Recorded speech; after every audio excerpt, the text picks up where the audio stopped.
Good morning बच्चों, स्वागत है आपका 11th क्लास राजनीति विज्ञान ऑनलाइन क्लासेस में। बेटा आज अपन पढ़ रहे हैं पार्ट 9 संविधान एक जीवंत दस्तावेज। हमारे संविधान के बारे में पढ़ रहे हैं, जीवंत अर्थात सजीव, क्योंकि हमारे संविधान को सजीव इसलिए कहा गया है क्योंकि इसने समय के साथ खुद को परिवर्तित कर लिया है, खुद में बदलाव कर लिया, इसलिए आज तक बना हुआ है।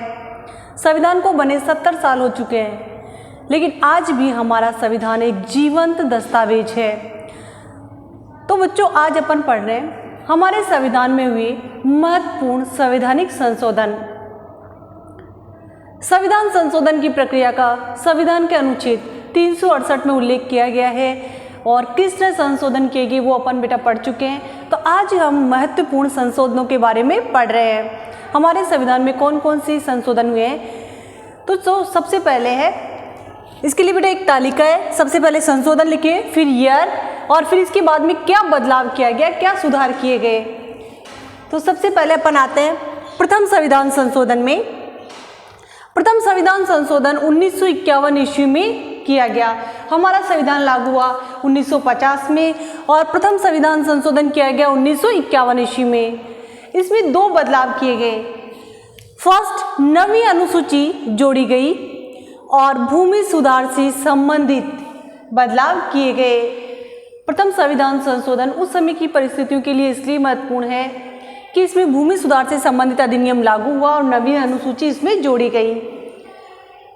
पहले बच्चों ये प्रावधान था कि जो जमीन थी, भूमि थी, वो जमींदारों के पास थी, किसान उसके मालिक नहीं थे। लेकिन भूमि सुधार अधिनियम के द्वारा जमीन का मालिक खेती करने वाले किसानों को बना दिया गया। एक बड़ा महत्वपूर्ण बदलाव था।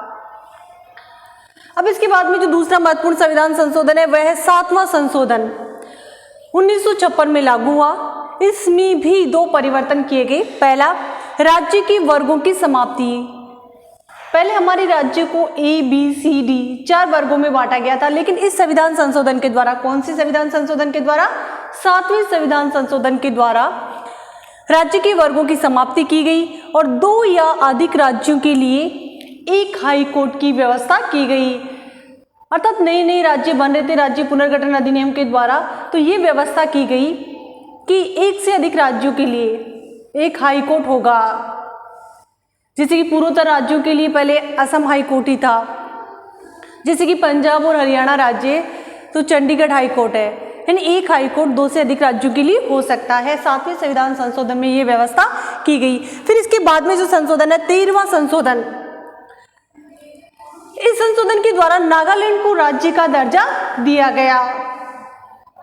इसके बाद में नेक्स्ट संशोधन, जो महत्वपूर्ण संशोधन 31वां संशोधन 1973 ईस्वी में किया गया और इसमें लोकसभा की सीटें 525 से बढ़ाकर 545 कर दी गई। मूल संविधान में जो सदस्य संख्या थी लोकसभा की 500 थी, जिसको 500 से लेकर 525 तक हो सकती थी, जिसे बढ़ाकर के 545 कर दिया गया। जिसमें प्रावधान किया गया कि अधिकतम कितनी हो सकती है, 552। वैसे वर्तमान में अभी कितनी है, 545। इसके बाद में नेक्स्ट 36वां संशोधन 1975 ईस्वी में किया गया और सिक्किम को इस संविधान संशोधन के द्वारा राज्य का दर्जा दिया गया। इसके बाद में जो नेक्स्ट संविधान संशोधन अपन बात करते बेटा, 53वां संविधान संशोधन 1986 में किया गया और इस संविधान संशोधन के द्वारा मिजोरम को राज्य का दर्जा दिया गया।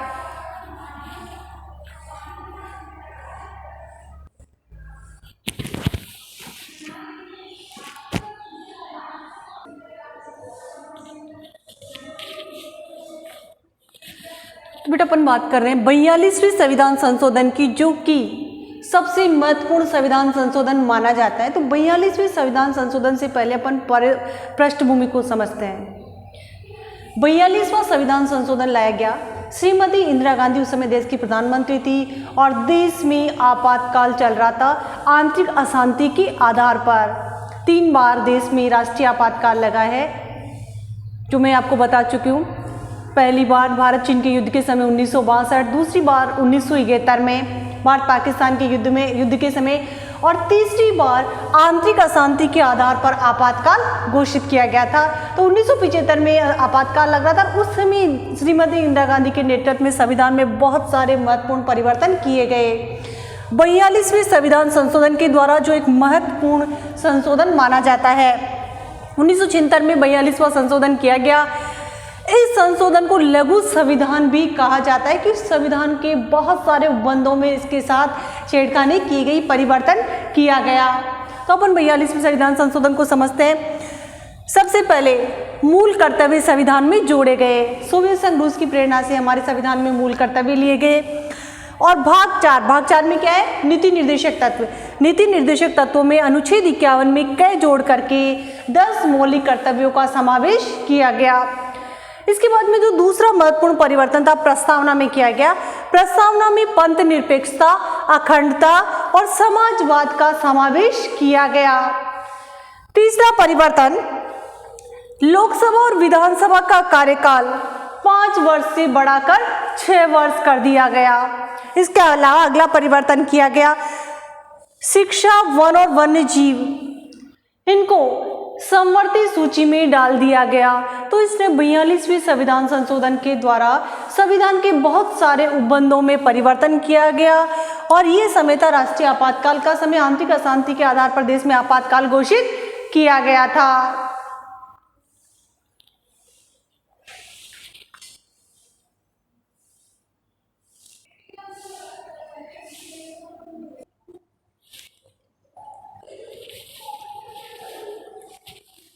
अब बात करें बेटा अपन 44वें संविधान संशोधन की, जो 1978 ईस्वी में किया गया। 42वें संशोधन की पृष्ठभूमि अपन ने समझी थी, राष्ट्रीय आपातकाल लगा हुआ था आंतरिक अशांति के नाम पर। लोकसभा के कार्यकाल को बढ़ा दिया गया 1 वर्ष के लिए। 1977 में वापस निर्वाचन या चुनाव हुए और सरकार को जनता ने पलट दिया। जनता पार्टी की सरकार बनी। जनता पार्टी की सरकार ने सत्ता में आते ही 42वें संविधान संशोधन के द्वारा जो परिवर्तन किए गए थे, उन परिवर्तनों को समाप्त करने का कार्य किया, उन परिवर्तनों को मिटाने का कार्य किया। इसलिए 44वां संशोधन लाया गया 1978 ईस्वी में। लोकसभा और विधानसभा का कार्यकाल फिर से 6 वर्ष की जगह 5 वर्ष कर दिया गया।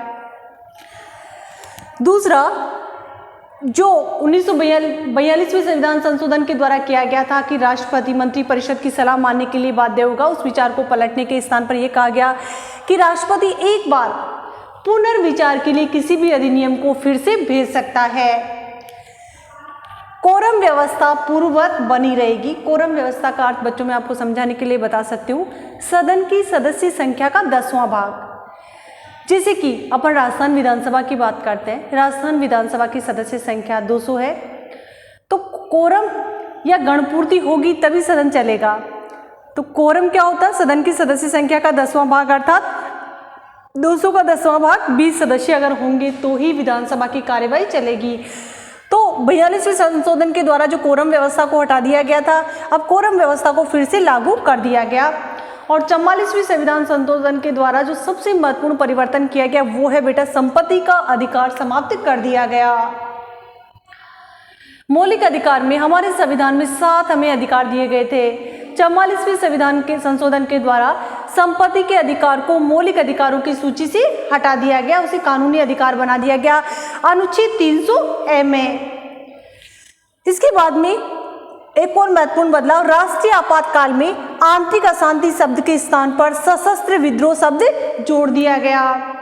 जो देश में तीसरी बार राष्ट्रीय आपातकाल लगा, आंतरिक अशांति के नाम पर लगा, तो जनता पार्टी की सरकार ने 42वें संशोधन को पलटने के लिए आंतरिक अशांति शब्द को ही संविधान से हटा दिया गया। और जिसके अनुच्छेद 352 में हमें पता है, युद्ध, बाहरी आक्रमण या आंतरिक अशांति के आधार पर देश में राष्ट्रीय आपातकाल घोषित किया जा सकता है। लेकिन अब आंतरिक अशांति शब्द को हटा दिया गया और सशस्त्र विद्रोह शब्द जोड़ दिया गया 44वें संशोधन के द्वारा।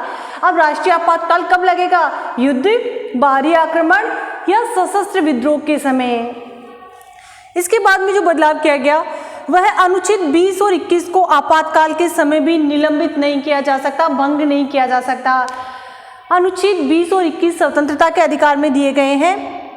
अनुच्छेद 20 व्यक्ति को अगर अपराधी है तो भी उसे अपनी सुरक्षा से संबंधित कुछ प्रावधान दिए गए हैं। और अनुच्छेद 21 में जीवन की रक्षा का अधिकार दिया गया है। तो अनुच्छेद 20-21 को मौलिक अधिकार में दिए गए हैं निलंबित नहीं किया जा सकते आपातकाल के समय भी।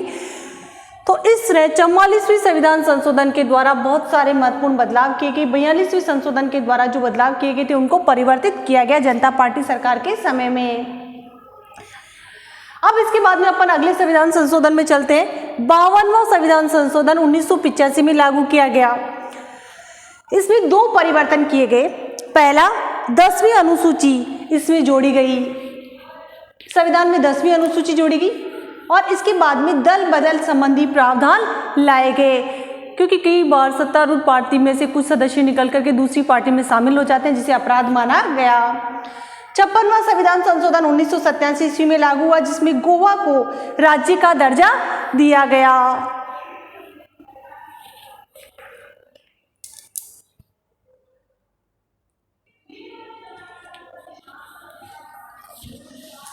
अब अपन बात कर रहे हैं बेटा 61वीं संविधान संशोधन की। 61वां संविधान संशोधन किया गया 1989 ईस्वी में और मतदान की आयु को 21 वर्ष से घटाकर 18 वर्ष कर दिया गया, जो कि महत्वपूर्ण बदलाव था। इसके बाद में 69वां संविधान संशोधन 1991 ईस्वी में लाया गया। दिल्ली को राष्ट्रीय राजधानी क्षेत्र घोषित किया गया। बच्चों, आपकी जानकारी के लिए बता दूं, अपना जो अलवर है राजस्थान में, वह भी राष्ट्रीय राजधानी क्षेत्र में शामिल है। 73वां संविधान संशोधन बहुत ही महत्वपूर्ण संविधान संशोधन 1992 में लाया गया और 1993 ईस्वी में प्रभाव में आया। पंचायती राज संस्थाओं को संवैधानिक दर्जा दिया गया।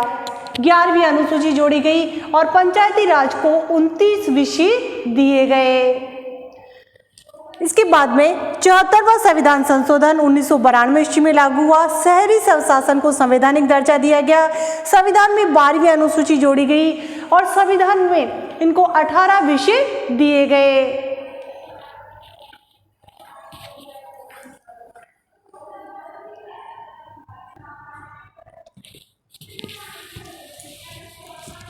अब बात कर रहे हैं बेटा अपन 84वां संशोधन 2001 ईस्वी में लाया गया और इसमें प्रावधान किया गया कि लोकसभा और विधानसभा की सीटें 2026 तक यथावत बनी रहेगी, इसमें कोई परिवर्तन नहीं किया जाएगा।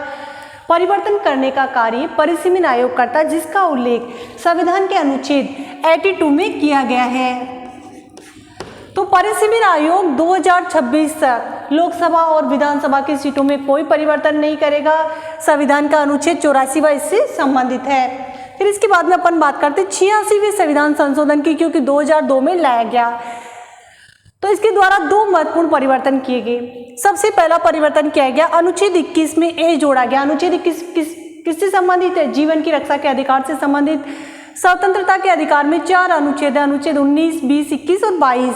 तो अनुच्छेद 21 में ए जोड़ करके ये प्रावधान किया गया कि 6 से 14 वर्ष तक के बच्चों को शिक्षा दिलाना राज्य का दायित्व होगा और बच्चों का ये मौलिक अधिकार होगा 6 से 14 वर्ष तक निःशुल्क शिक्षा प्राप्त करना।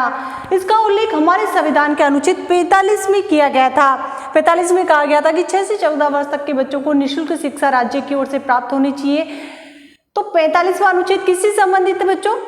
नीति निर्देशक तत्वों से संबंधित। अनुच्छेद 36 से 51 तक तो नीति निर्देशक तत्व राज्य के लिए मार्गदर्शक है। तो उसमें ये बताया गया था कि राज्य के लिए निर्देश था कि 6 से 14 वर्ष तक के बच्चों के लिए निःशुल्क शिक्षा का प्रावधान होना चाहिए। उसी को ध्यान में रखते हुए अनुच्छेद 21 में ए जोड़ करके 86वीं संविधान संशोधन के द्वारा 6 से 14 वर्ष तक के बच्चों के लिए निःशुल्क शिक्षा का प्रावधान घोषित किया गया और शिक्षा का अधिकार अधिनियम लागू किया गया। कब लागू किया गया? 1 अप्रैल 2010 को।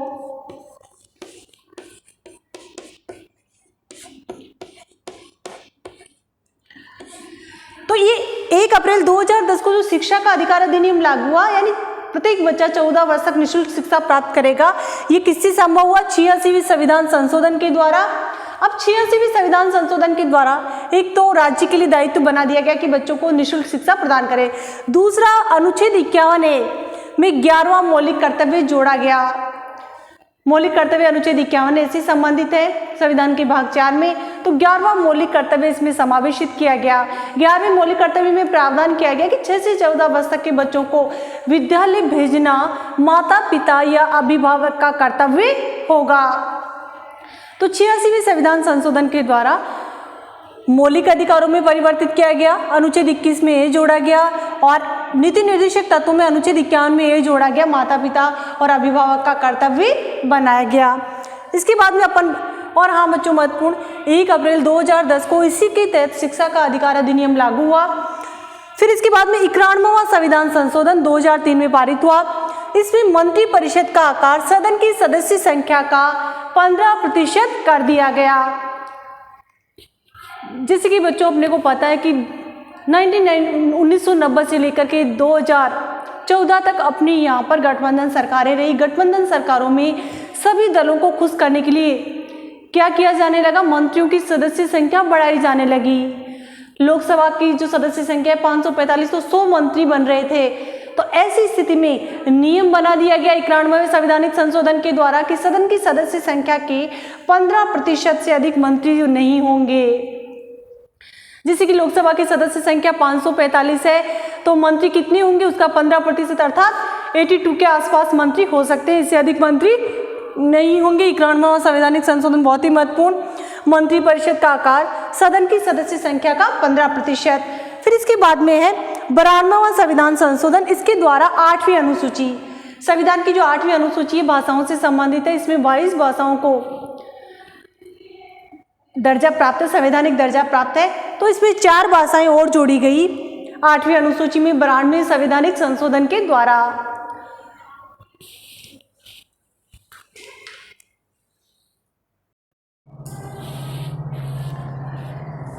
अब बात करते हैं बेटा अपन 95वें संशोधन की, 2010 में लाया गया, और इसमें आरक्षण की अवधि समझ गए बेटा।